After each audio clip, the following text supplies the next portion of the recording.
ക്രിസ്തുവിൻ്റെ സമാധാനം നിങ്ങളോടുകൂടെ ഉണ്ടായിരിക്കട്ടെ.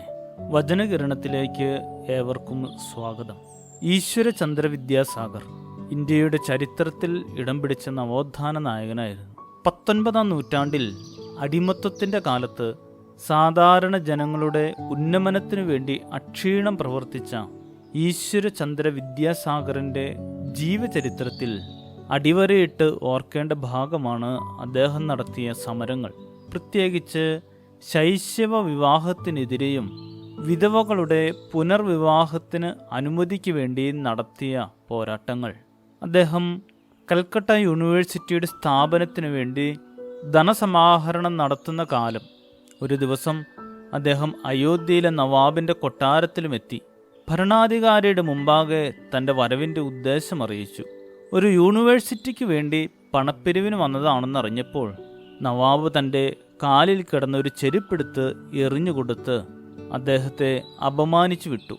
കൂടെയുള്ളവരുടെ എല്ലാം മുമ്പിൽ വെച്ച് അപമാനിതൻ ആയെങ്കിലും ഒന്നും ഉരിയാടാതെ അദ്ദേഹം ആ ചെരുപ്പും എടുത്തുകൊണ്ട് തിരികെ പോയി. പിറ്റേ ദിവസം രാവിലെ അദ്ദേഹം നവാബിൻ്റെ കൊട്ടാരത്തിൻ്റെ മുൻപിലെത്തി. തനിക്ക് തലേ ദിവസം എറിഞ്ഞു കിട്ടിയ ആ ചെരുപ്പ് ലേലം വിളിക്കാൻ തുടങ്ങി. കൊട്ടാരത്തിലെ നവാബിൻ്റെ അമൂല്യമായ ചെരുപ്പാണ് എന്ന് പറഞ്ഞ് ലേലം ആരംഭിച്ചു. പ്രഭുക്കന്മാരും ന്യായാധിപന്മാരുമെല്ലാം ലേലം വിളിക്കുവാൻ ആവേശം കൂട്ടി. അവസാനം അന്നത്തെ 1000 രൂപയ്ക്ക് ആ ചെരുപ്പ് ലേലത്തിന് വിറ്റു. ഇതറിഞ്ഞ നവാബ് വിദ്യാസാഗറിനെ കൊട്ടാരത്തിലേക്ക് വിളിപ്പിക്കുകയും അദ്ദേഹത്തിൻ്റെ നിശ്ചയദാർഢ്യത്തെ പ്രശംസിക്കുകയും 1000 രൂപ കൂടി സംഭാവനയായി നൽകുകയും ചെയ്തു. അപമാനിക്കപ്പെട്ടപ്പോഴും ലക്ഷ്യത്തിൽ മാത്രം ശ്രദ്ധ വയ്ക്കാൻ കഴിഞ്ഞതാണ് വിദ്യാസാഗറിൻ്റെ വിജയത്തിന് കാരണം.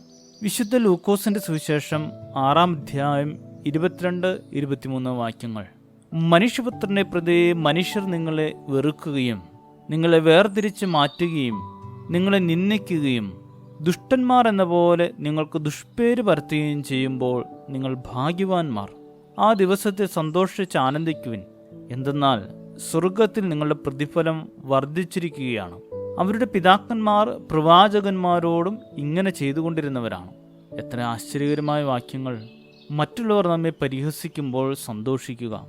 ദൈവത്താൽ അനുഗ്രഹിക്കപ്പെട്ട ദൈവകൃപ നിറയപ്പെട്ട മനുഷ്യർക്ക് മാത്രം സാധിക്കുന്ന കാര്യം. നമ്മിൽ ദൈവകൃപയുണ്ടെങ്കിൽ, നാം ദൈവത്താൽ അനുഗ്രഹിക്കപ്പെട്ടവരാണെങ്കിൽ തീർച്ചയായും നമുക്കും ഇതുപോലൊക്കെ ചെയ്യുവാനായിട്ട് സാധിക്കും. മറ്റുള്ളവർ പരിഹസിക്കുമ്പോൾ, അപമാനിക്കുമ്പോൾ, പൊള്ളത്തരങ്ങൾ പറഞ്ഞ് അപഹസിക്കുമ്പോൾ അവർക്ക് കൊടുക്കാവുന്ന ഏറ്റവും നല്ല മറുപടി നല്ലൊരു പുഞ്ചിരിയാണ്. മൗനം ബുദ്ധിമാനുഭൂഷണം എന്ന പഴഞ്ചൊല്ല് എത്ര അർത്ഥവത്താണ്. നഗരമധ്യത്തിൽ ഉടുവസ്ത്രം ഉരിഞ്ഞു പോകുന്ന അവസ്ഥയിലേക്ക് തള്ളിവിടുന്ന ചിലരെയൊക്കെ ജീവിതയാത്രയിൽ കണ്ടുമുട്ടിയേക്കാം. മറ്റുള്ളവരുടെ മുമ്പിൽ കള്ളനെന്നും ചാരനെന്നും മൃഗതുല്യനെന്നും വിളിച്ച് അപഹസിക്കുന്നവരും പരിഹസിക്കുന്നവരും മാർഗതടസ്സമായി മുമ്പിൽ വന്നേക്കാം. മൗനമാണ് മറുപടി, പുഞ്ചിരിയാണ് പ്രതികരണം. അപമാനത്തെ സമ്പത്താക്കി മാറ്റിയ ഈശ്വരചന്ദ്ര വിദ്യാസാഗർ നല്ല മാതൃക കാണിച്ചു തരുന്നു. അപമാനത്തെ സമ്പത്താക്കി മാറ്റുവാൻ സാധിക്കണം. കുറവുകൾ മികവുകളാക്കി തീർക്കണം. ഇങ്ങനെ പുഞ്ചിരിക്കാൻ, മൗനത കണ്ടെത്താൻ വലിയ ശക്തി വേണം. ദൈവത്തിൻ്റെ ശക്തി. ഉണ്ടായിരുന്ന വസ്ത്രമെല്ലാം ഉരിഞ്ഞ് അർത്ഥനഗ്നനാക്കി നിർത്തി തലയിൽ മുൾക്കിരീടം വെച്ച് അടിച്ച് തറച്ച് രക്തമൊലിപ്പിച്ച് അർത്ഥപ്രാണനായി നിൽക്കുന്നവൻ്റെ കയ്യിൽ ഒരു വടിയും കൊടുത്ത് ഞങ്ങളെ രക്ഷിക്കണമേ എന്ന് പറഞ്ഞ് പരിഹസിച്ചവരുടെ മുമ്പിൽ മൗനമായി നിൽക്കാൻ കാണിച്ച ആ വലിയ ശക്തി. ദൈവത്തിൻ്റെ ആ വലിയ ശക്തിയാൽ എന്നും മുഖത്ത് പുഞ്ചിരി വിരിയട്ടെ. ശുഭദിനം നേരുന്നു. ദൈവം അനുഗ്രഹിക്കട്ടെ. Ishbuh tolalo bamaromi